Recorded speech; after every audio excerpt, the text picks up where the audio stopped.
Bonjour à tous. Donc, je voulais tout d'abord remercier Philippe et Pierre de m'avoir invité à cette journée pour donner un avis plus orienté praticien, industriel et aussi un petit peu pratiquant, ancien pratiquant. Donc ça va être un avis un petit peu orienté.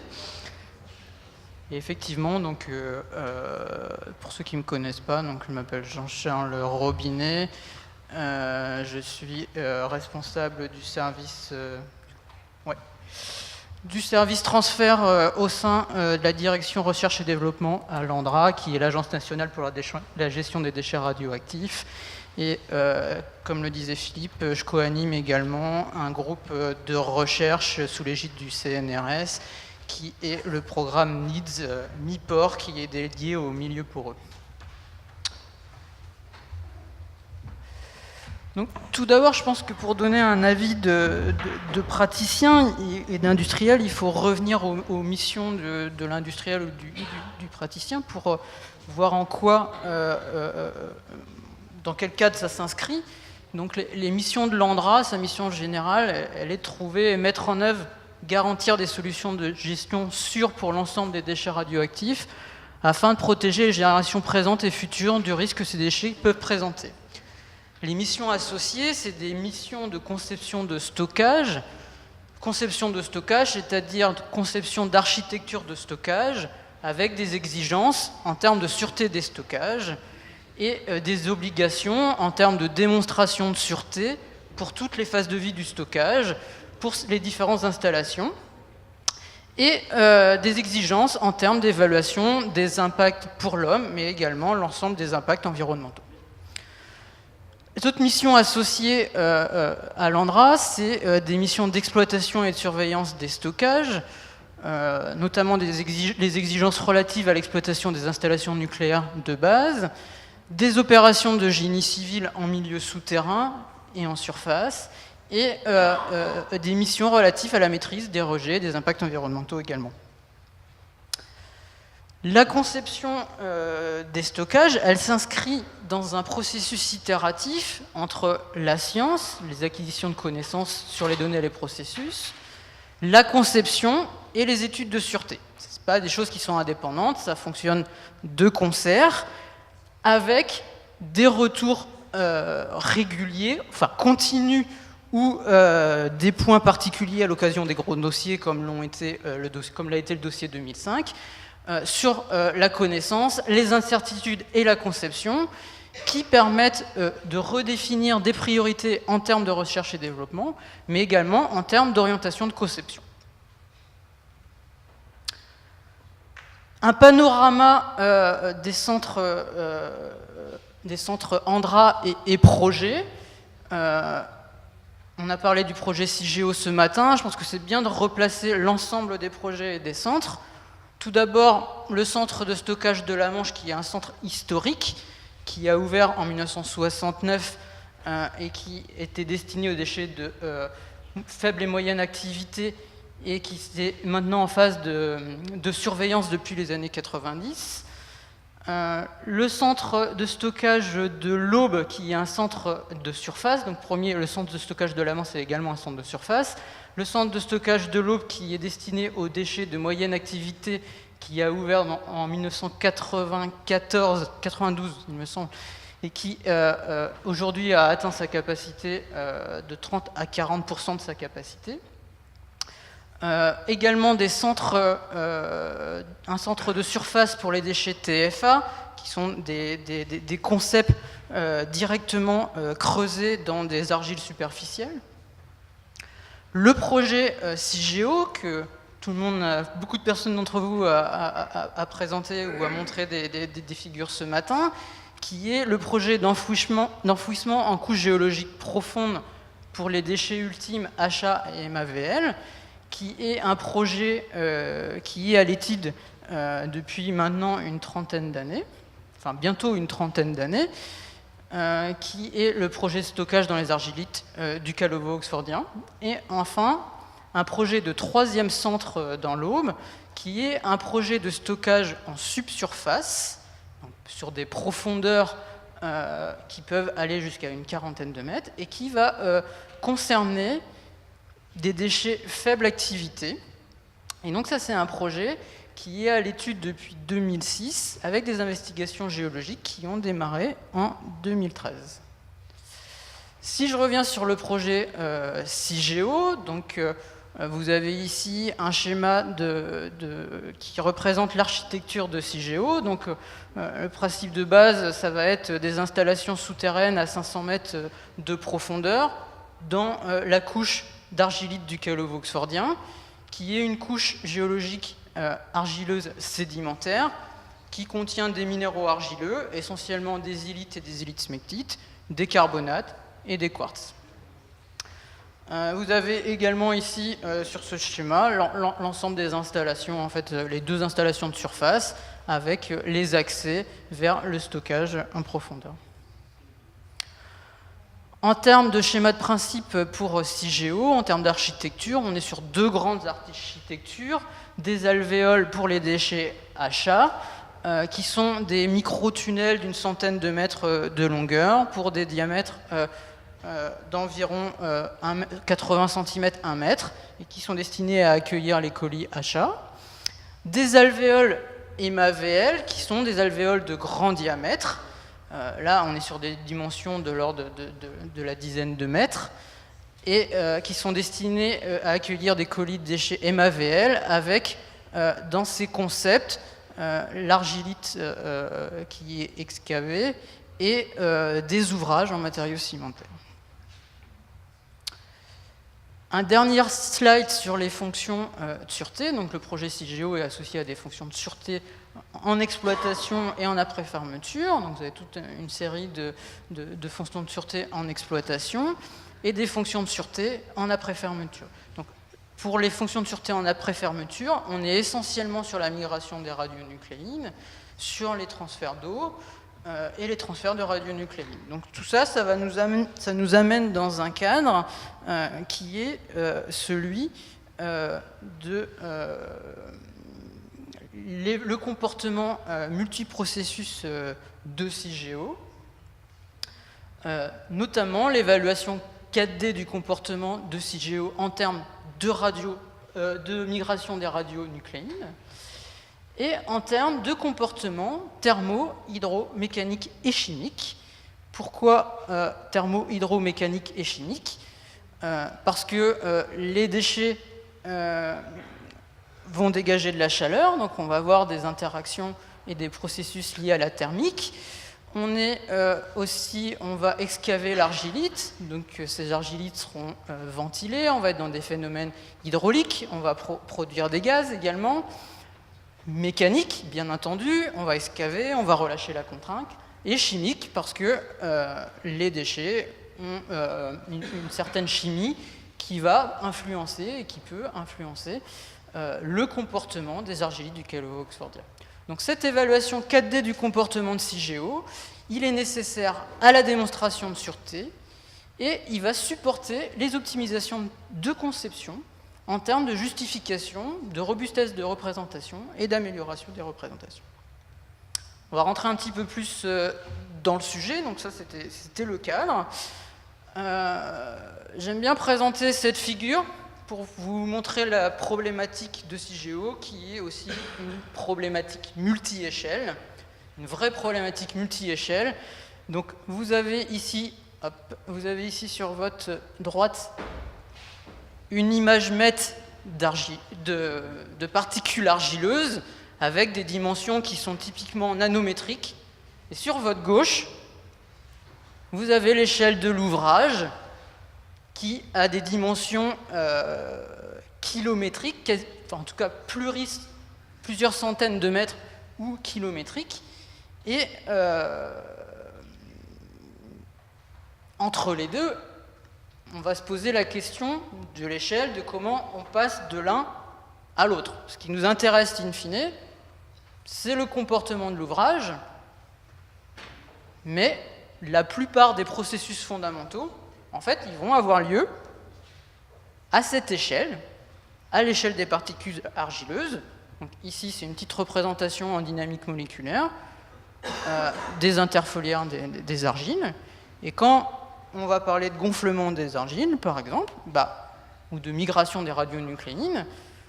Les processus fondamentaux, ils émanent de la petite échelle, et ce qu'on veut, nous, c'est avoir le comportement et l'évolution dans le temps de ce comportement à l'échelle de l'ouvrage. Juste ici, un chiffre pour vous montrer le facteur d'échelle entre ces deux échelles, donc c'est 10 puissance 9. Évidemment, c'est colossal, donc on ne peut pas passer de la petite échelle à l'échelle de l'ouvrage aussi simplement. L'un des points clés en fait, pour ce changement d'échelle, c'est l'échelle macroscopique. On en a déjà discuté ce matin. C'est le point de départ de nombreuses acquisitions expérimentales de paramètres vis-à-vis du comportement thermo-hydro-mécanique et chimique. Donc, l'échelle macroscopique, c'est par exemple des expériences qui vont être faites à partir de carottes qui sont extraites des argilites. Et ces carottes, elles ont des dimensions typiquement de l'ordre de quelques centimètres. Donc, cette échelle macroscopique, ça va être vraiment un des liens qui va permettre de faire ce changement d'échelle. Tout d'abord, il va permettre une intégration de la variabilité naturelle des roches. Donc, comme vous voyez sur ce graphique, dans les argilites du calovo-oxfordien, il y a une certaine variabilité en termes de teneur en argile.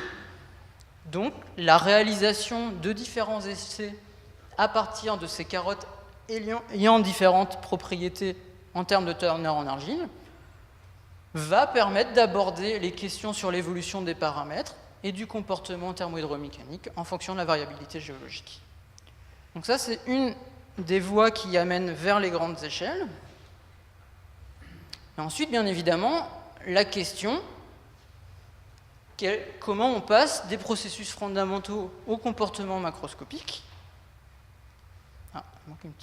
Il manque une image, c'est pas grave.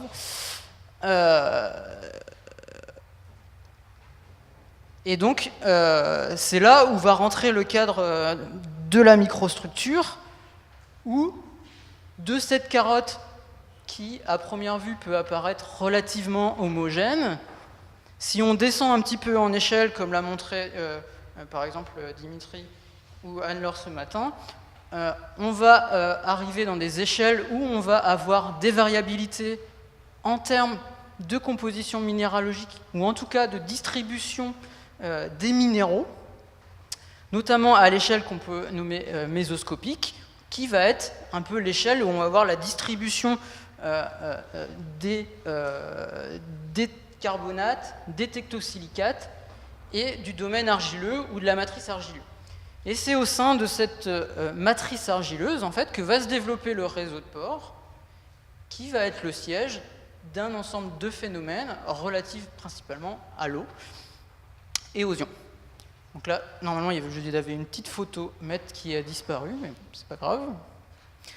Donc à l'échelle encore plus fine, ces pores ils sont constitués de surfaces argileuses et connectés à une certaine réactivité qui va nous lier aux processus fondamentaux. Alors ça, c'est un petit workflow du passage nano-macro. C'est un petit workflow qu'on avait monté et établi avec Jacques Desrues à l'occasion d'un workshop dans le cadre de NEEDS. Donc c'est un petit workflow qui part des roches et des matériaux et qui nous amène aux lois de comportement et aux grandeurs thermo-hydromécaniques.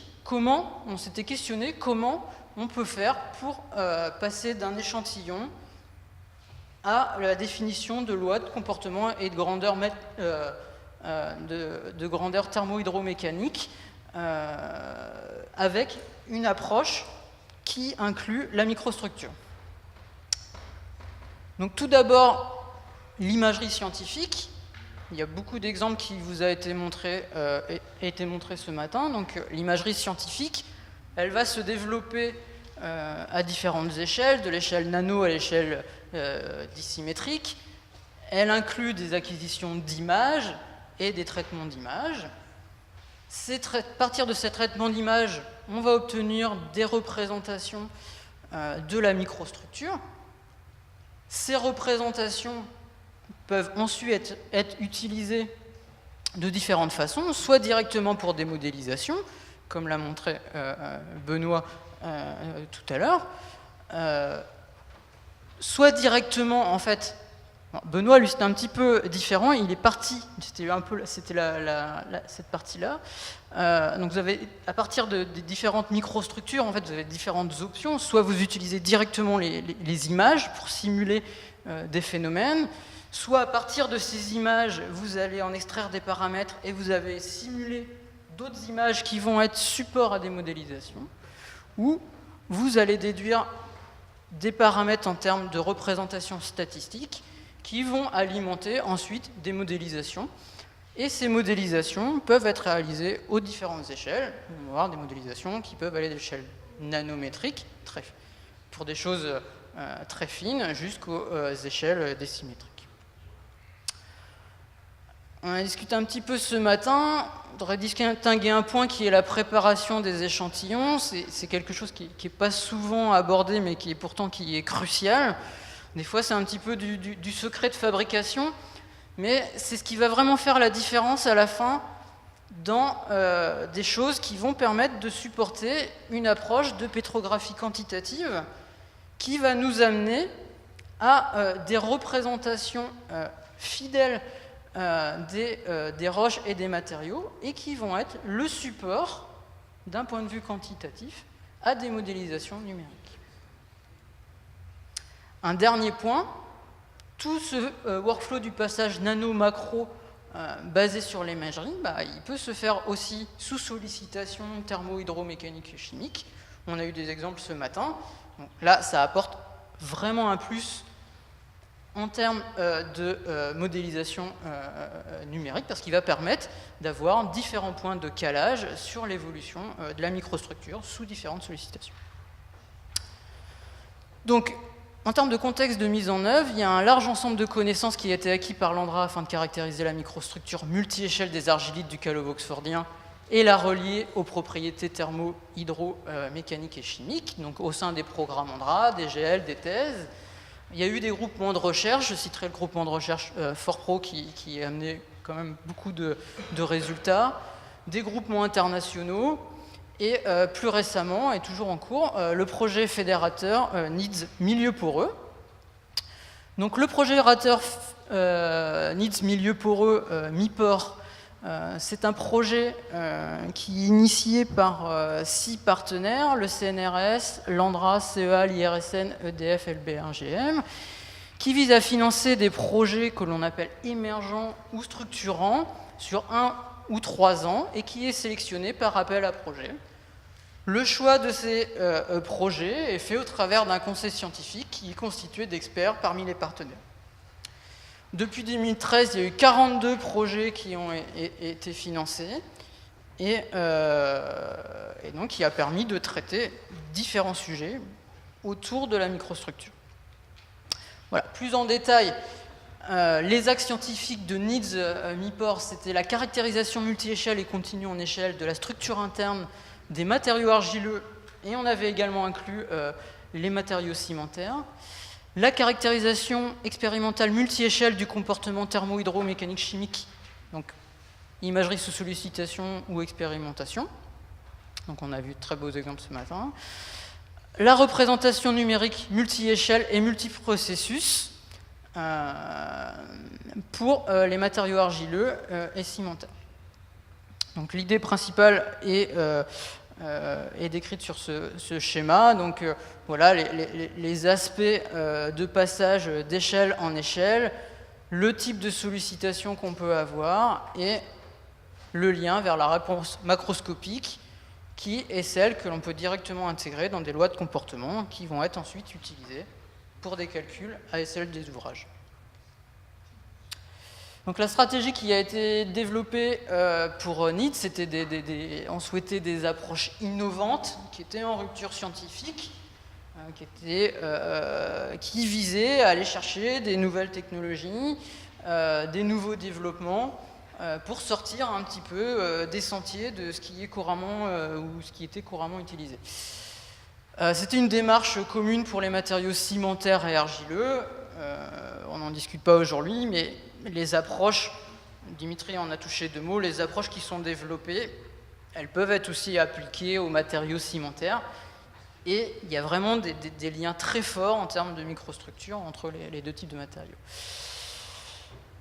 Le plus de Needs MIPOR, c'est qu'il y avait une synergie importante, il y a une synergie importante entre les 3 thématiques scientifiques, modélisation, expérience, regroupées, ce qu'on souhaitait, c'est regrouper au sein de mêmes projets pour qu'il y ait le plus de contacts de possible et d'échanges de possibles entre les communautés. Donc tout ça, ça nécessite une communauté évidemment scientifique pluridisciplinaire, multidisciplinaire, capable de discuter ensemble. Et Needs Milieu Poreux, ça a permis une structuration des échanges pour amener des collaborations entre communautés. Et ça me fait plaisir aujourd'hui parce que j'ai vu beaucoup de présentations qui étaient issues des projets Needs et qui montrent bien la nécessité de collaborer entre modélisateurs, expérimentateurs et des personnes qui sont plus liées à la microstructure. Assez rapidement, quelques résultats en fait. Donc, pour les argilites du Calov oxfordien, aujourd'hui on peut considérer qu'on a une représentation des argilites pour les différentes échelles les différentes échelles d'intérêt. Là, vous avez des illustrations qui vont de l'échelle centimétrique jusqu'à l'échelle nanométrique, qui comprend différentes méthodes. Donc, on ne peut pas avoir au sein d'une même méthode une caractérisation continue de la microstructure. Ça, c'est difficilement atteignable, même si on peut en étendre les limites. Par des plus grands champs de vue ou une meilleure résolution, mais ça a certaines limites. Donc, pour les argilites, on est capable d'avoir, échelle par échelle, une représentation de la microstructure, mais il manque encore aujourd'hui cette représentation en continu. Juste un point pour vous dire que l'innovation en imagerie scientifique, c'est vraiment ce qui a été l'un des moteurs des avancées clés qui ont été réalisées. C'est vraiment un des moteurs des avancées en imagerie scientifique. Il faut garder en tête que la tomographie à l'échelle centimétrique, par exemple, il y a une vingtaine d'années ou une trentaine d'années, elle ne se faisait pas dans les laboratoires de recherche en géosciences, elle se faisait plutôt, les images, elles se faisaient plutôt dans les hôpitaux. Donc il y a quand même une démocratisation de ces méthodes. Donc d'une part, la démocratisation des méthodes qui permet que tous puissent travailler à partir de ces méthodes. Donc, avec des exemples qui nous montrent aujourd'hui qu'en tomographie de rayons X, on est capable d'avoir beaucoup d'images et plein d'images à des échelles plutôt centimétriques. Les avancées sur synchrotron, les avancées en film, les nouvelles avancées en termes de techniques pour l'imagerie MET qui amène aujourd'hui des nouvelles images. Il y avait des images dans les années 70 en MET, elles ne ressemblaient pas à celles-ci. Mais c'est l'innovation aussi en imagerie qui permet d'évoluer et d'avancer dans la meilleure caractérisation de la microstructure. Donc, de la structure multi-échelle des argilites vers la modélisation thermo-hydromécanique et chimique. Et donc, ça nécessite la construction d'une représentation 3D en continu qui est support à la modélisation numérique. Donc, il y a beaucoup de travaux qui traitent d'une partie ou qui s'inspirent d'une partie de la microstructure. Beaucoup de choses qui sont faites. Souvent, évidemment, c'est à l'échelle où les phénomènes sont les plus importants, ce qui nous permet de faire ce changement d'échelle. Mais aujourd'hui, en termes de représentation 3D des phénomènes, il manque encore quelque chose, et c'était l'objet du programme NEEDS. Donc là, c'est un des exemples, c'est le projet Transreac, qui utilise différentes méthodes d'imagerie, de génération de milieux poreux, des schémas de modélisation et de modélisation, et qui vise justement cette représentation 3D en continu, en support à de la modélisation numérique. Donc dans ce projet, on s'intéresse particulièrement au transfert réactif, qui est probablement l'une des thématiques les plus avancés dans ce milieu, mais on se dirige aussi vers des modélisations en continu pour des aspects hydromécaniques à partir des représentations en continu et en 3D. En termes de grands résultats sur les argilites liés à la microstructure, je citerai le rôle de la microstructure sur les propriétés macroscopiques, les propriétés diffusives notamment. Donc, mésostructure, c'est l'échelle d'organisation des quartz, des carbonates et de la matrice argileuse. Donc, on a montré qu'il y avait un lien avec les propriétés diffusives, notamment en termes d'anisotropie, les propriétés élastiques, les propriétés thermiques.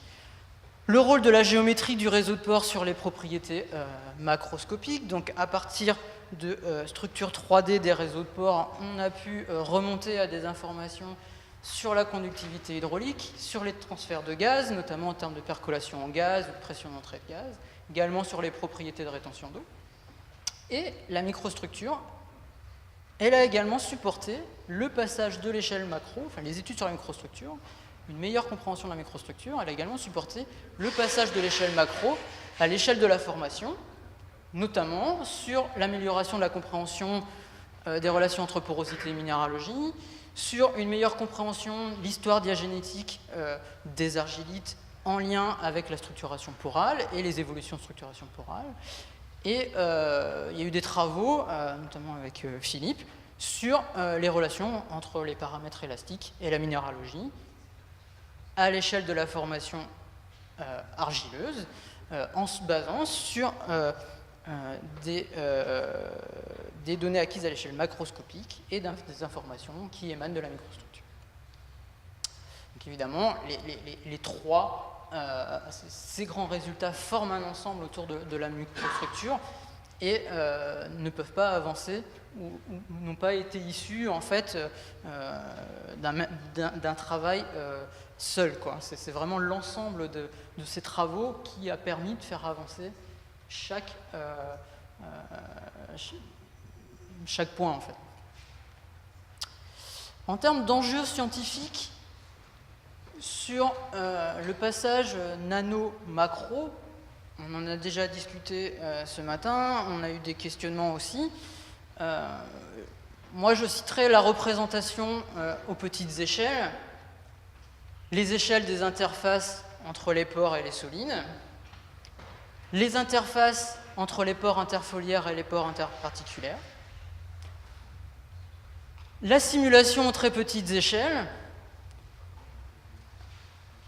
donc les échelles nano-micro, notamment en termes de mécanique et d'hydraulique, aux échelles moléculaires. Donc, il y a, à mon sens, des manques de ce point de vue. Il y a quelques études, mais ce n'est pas encore très généralisé.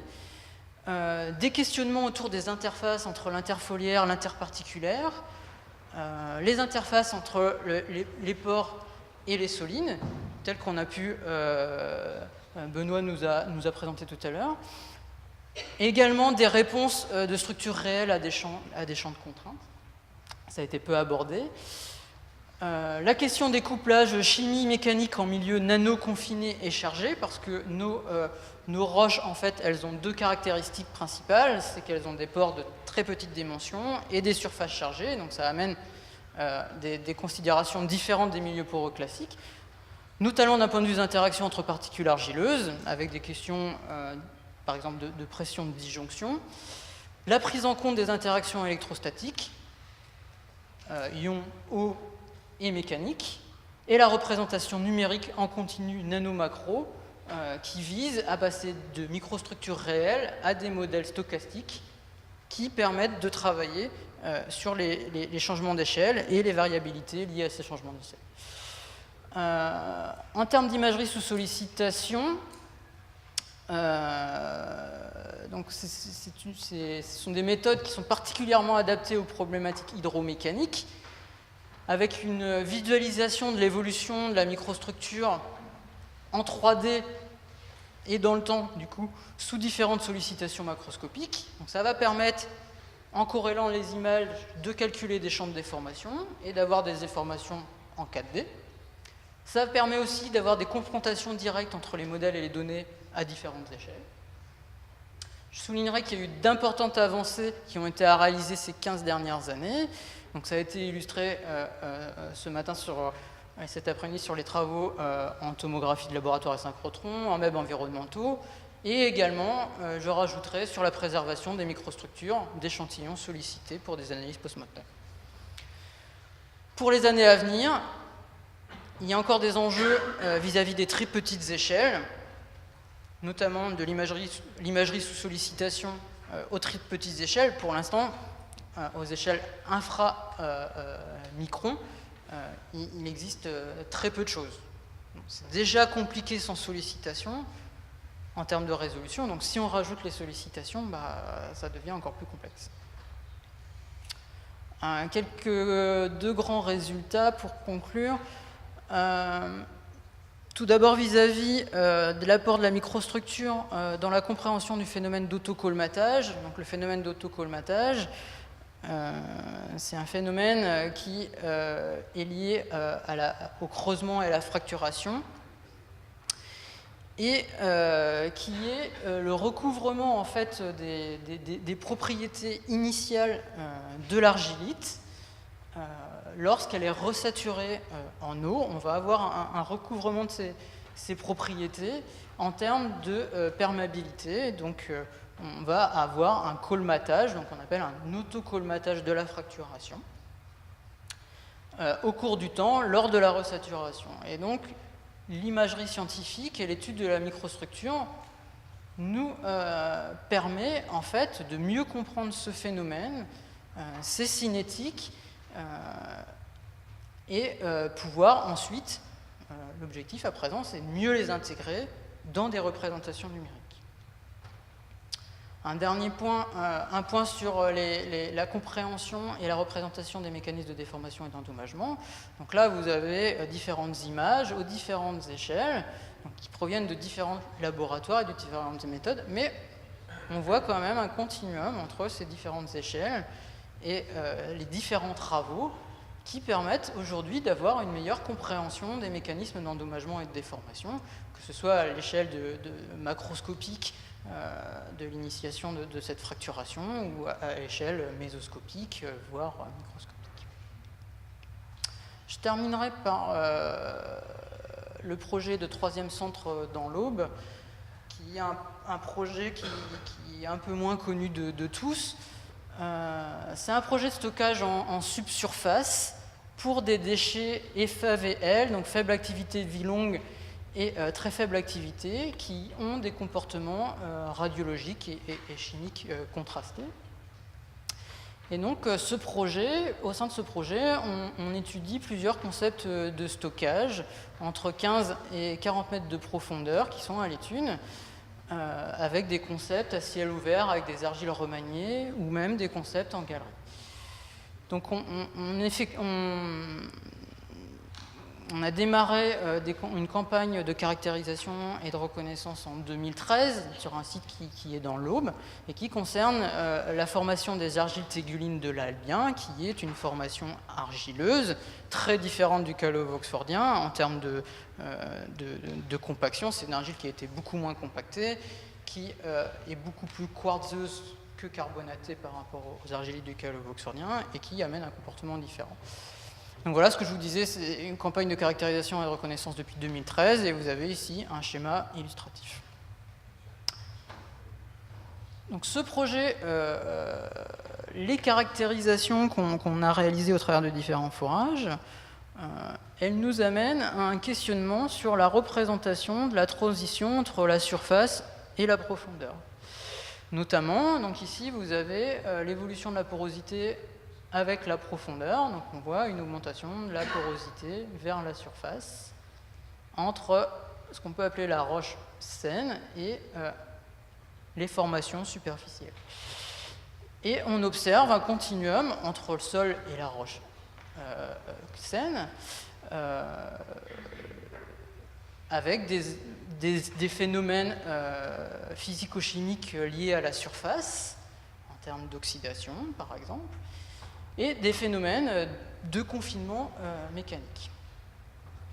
Donc il se pose la question de la représentation de l'évolution long terme du milieu géologique et du stockage, notamment les effets de géodynamique externe en termes d'érosion, de géomorphologie et de climat, et d'évolution des propriétés thermo-hydromécaniques et chimiques dans ce contexte de transition entre la surface et la profondeur. Je terminerai par un petit clin d'œil à Philippe et à Pierre, puisqu'aujourd'hui on réunit un peu deux communautés, et ce questionnement qui est d'un article paru en 95 qui posait la question « How deep is soil ?» Donc la question se posait d'un point de vue plus chimique, biologique. Je pense qu'elle peut se poser aussi d'un point de vue mécanique. Finalement, c'est quoi le passage des modèles entre modèle mécanique et modèle sol dans un cadre un peu de problématiques de subsurface. Pour conclure, donc, l'étude de la microstructure des roches et des sols pour la problématique des stockages et des déchets radioactifs, donc elle permet une meilleure compréhension des paramètres thermo-hydromécaniques dans les domaines de fonctionnement et des domaines de fonctionnement, donc en termes d'incertitude et d'évolution espace-temps. Elle permet également une meilleure compréhension et représentation des phénomènes, par exemple l'autocolmatage ou l'hydratation des roches argileuses. Et la microstructure, elle est vraiment le pont entre les modèles mathématiques numériques et le milieu réel. On va partir de ce milieu réel qui est un objet, une carotte, un échantillon. Et ce qu'on veut, in fine, c'est bien des modèles mathématiques et numériques et des représentations en termes de lois de comportement. Donc ça permet bien l'amélioration de la robustesse des lois de comportement, notamment en termes de justification des hypothèses. Ça permet également de mieux identifier des domaines de fonctionnement des modèles et la transposabilité pour différents contextes de sollicitation. Et ça permet l'amélioration des modèles et la réduction d'images. Ces études sur la microstructure, elles sont bien partie intégrante du processus itératif entre la science, la conception et la sûreté qui est au cœur de nos missions. Merci à tous.